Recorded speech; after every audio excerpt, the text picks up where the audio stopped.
আসসালামু আলাইকুম। আজকে আমি আপনাদের নিয়ে চলে আসলাম পেঁপে প্রজেক্টে। এখানে বিশাল বড় কিন্তু কৃষি প্রজেক্ট। পাশে জলাশয় আছে, এখানে মাছ চাষ করা হয় এবং ওখানে আবার হাঁসের খামার আছে, হাঁস চাষও করা হচ্ছে। পাশাপাশি ওনারা এই পেঁপে চাষ করেছেন এই দিঘির পাড় দিয়ে। তারপরে মুরগি চাষও করবেন। তো চলুন আমরা পিছই সামনে এগোই গিয়ে দেখি আরো কি ধরনের কি পেঁপে আছে সেগুলো দেখাবো আপনাদের। চলো। এই যে পেঁপে গাছ, অনেক সুন্দর পেঁপে। তারপরে অনেক গাছ আছে এখানে, পেঁপে গাছ। দেখলে কত সুন্দর পেঁপে ধরেছে।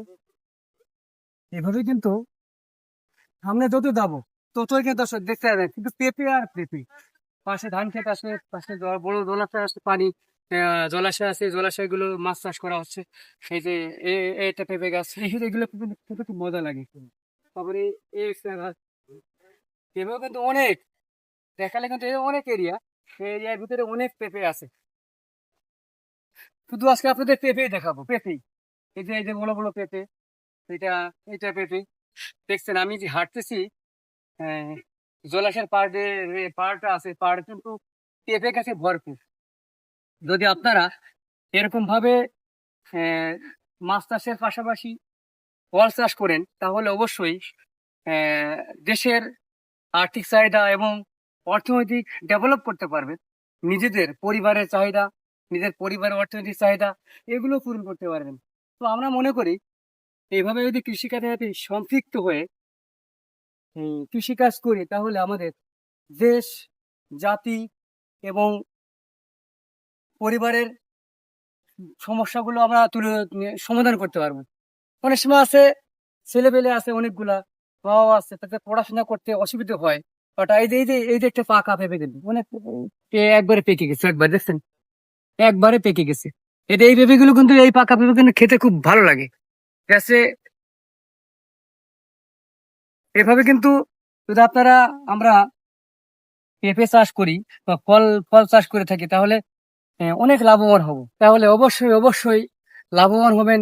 দর্শক দেখেন, এই যে কিন্তু মাছের প্রজেক্ট, এই যে জলাশয় আছে এখানে, ডান বাম আমি যে হাঁটতেছি পুরোটাই কিন্তু মাছ এবং হাঁস চাষ করার একটা প্রজেক্ট।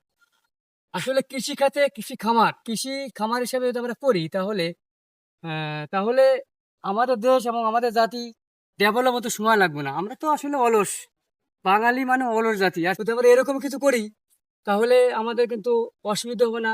পরিবারের চাহিদা, পরিবারের ছেলে পেলে বিভিন্ন ধরনের আর্থিক সমস্যায় ভোগে, পড়াশোনা করার খরচ আমরা মেনটেন করতে পারি না। আর যদি আমরা এভাবে চাষবাস করে কৃষিকাজের সাথে জড়িত হয়ে যায় তাহলে আমাদের আর সমস্যা থাকবে না, অভাব থাকবে না দেশে। আর এই অভাব পূরণ করতে গেলে আমাদের একটু তো পরিশ্রম করতেই হবে।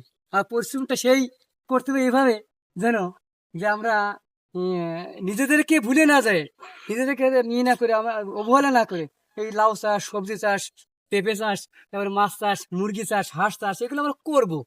দেখছেন আমি উঠতেছি একটা কিন্তু প্রজেক্টের উপরে, এই যে সাঁকোটা দেওয়া হয়েছে, ব্রিজ যাকে বলে। এই ব্রিজটা কিন্তু অতি চমৎকার কাঠ দিয়ে তৈরি করা, দুই পাশে বাঁশ দিয়ে পাশে গ্রিল তৈরি করা দিছে। তো এই যে দুই পাশে দুই পাশে কিন্তু পানি, এ পাশে ডান পাশেও পানি, বাম পাশেও পানি। এখানে কিন্তু প্রচুর পরিমাণে মাছ চাষ করা আছে, বিভিন্ন ধরনের মাছ, রুই মাছ, কাতল মাছ, নোলা মাছ, পাঙাশ মাছ, এই ধরনের মাছ চাষ করেও আপনারা কিন্তু নিজেকে পরিবর্তন করতে হবে এবং নিজের নিজেকে ডেভেলপ করতে পারবেন, নিজে অর্থনৈতিকভাবে আপনি উন্নতি সাধন করতে পারবেন। তবে দর্শক এই পর্যন্ত, ভিডিওটা আর বেশি বড় করবো না।